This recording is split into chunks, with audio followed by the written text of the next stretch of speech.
I was dealing with feelings of like loneliness through isolation, I was able to talk to like my coworkers that were working with me, and I also had like a therapist at the time. And it was just, while it was virtual, it was still kind of easy to connect with her just because I was able to like see, I don't know, different facial expressions. And it wasn't the best because I would have rather had it in person, but it was some type of emotional support that helped me at the time. I feel like I needed to be supported the most kind of when like the whole pandemic first started. Because I feel like that's when everyone was scared the most, and that's when the isolation like really started happening.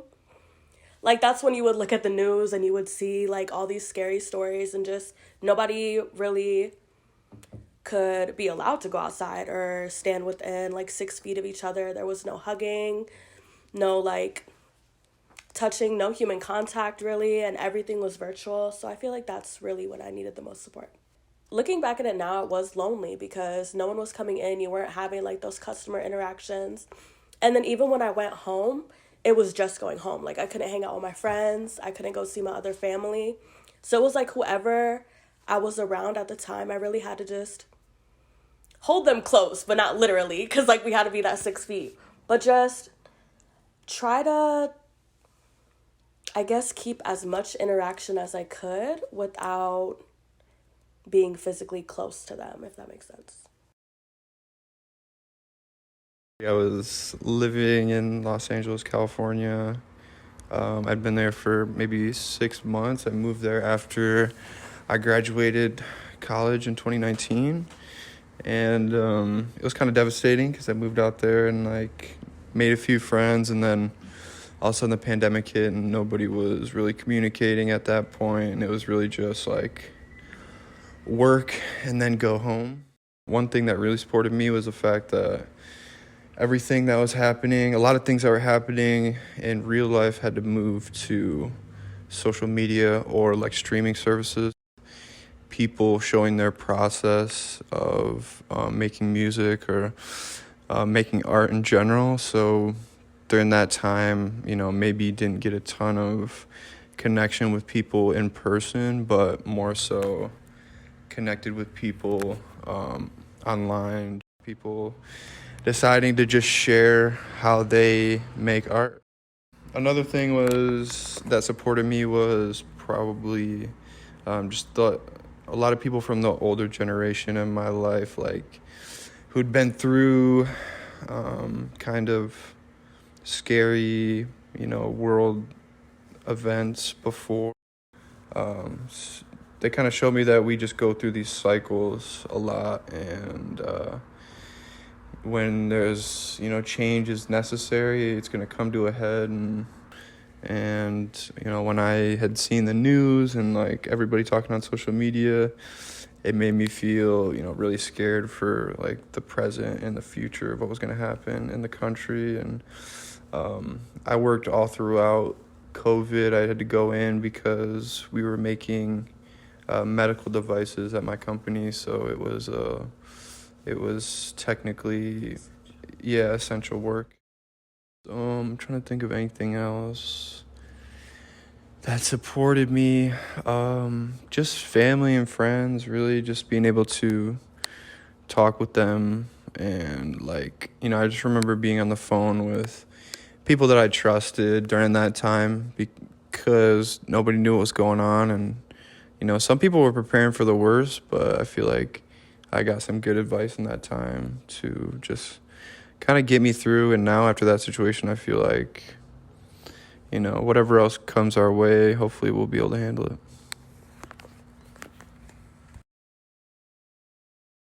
Okay, so pretty much since I get to the state, just talk about my experience since I get to the States 3 years ago, 2020, just peak of fucking COVID, and it was very hard, starting because like the airport in Chile almost like shut down before I could come here to meet my husband and my dog, so I was like really scared about like just getting stuck there. Whatever, somehow I got my visa approved and I could like make it here before the airport shut.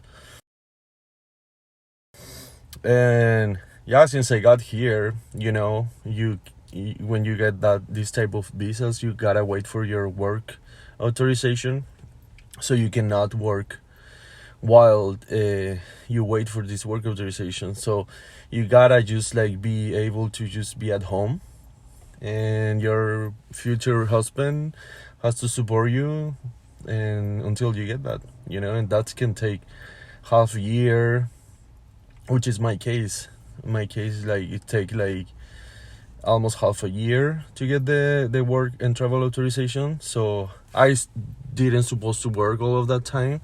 But yeah, talking about tattoos, like saved my ass that time, because tattoo shops were closed, and I have always people that will like don't give a shit about like getting COVID and stuff. So I will just like tattoo them in my basement where I was living, and that was fun because like I was able to like do art and like call that work. I don't care, do art, and I was like I was not even charging. The people was like just giving me money for that. I was like not even asking, so I was like not counting that as like work. It was kind of like a volunteer type of thing, just I was always tattooing close people. I never tattoo like strangers.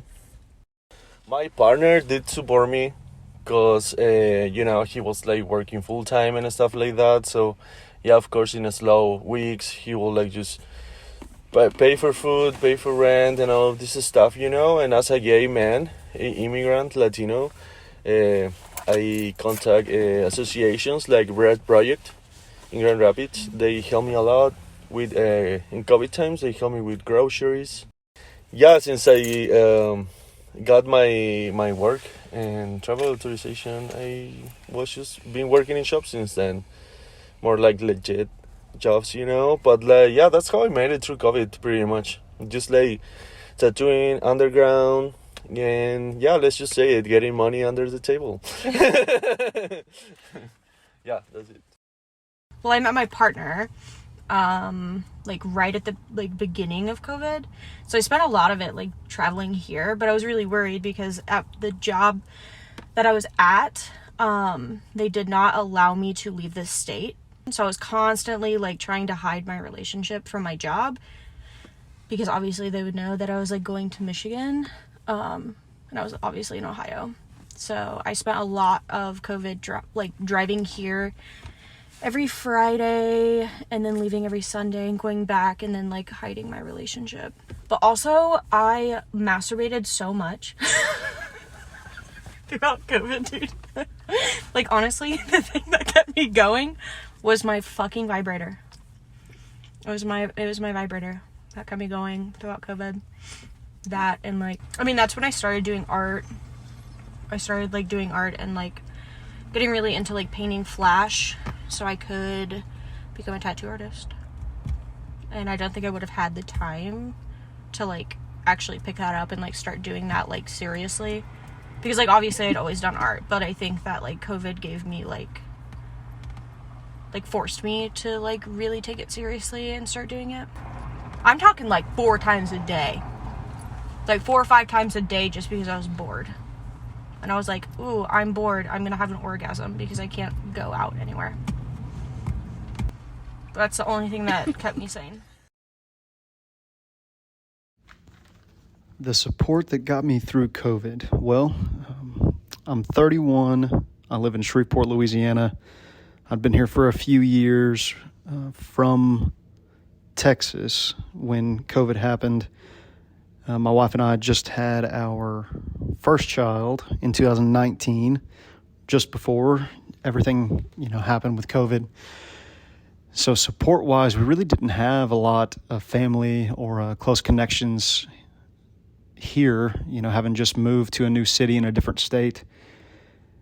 So our support was pretty much just each other. It was easy to FaceTime family and friends and kind of have some support that way, but overall, we were more or less just kind of stranded out here due to COVID.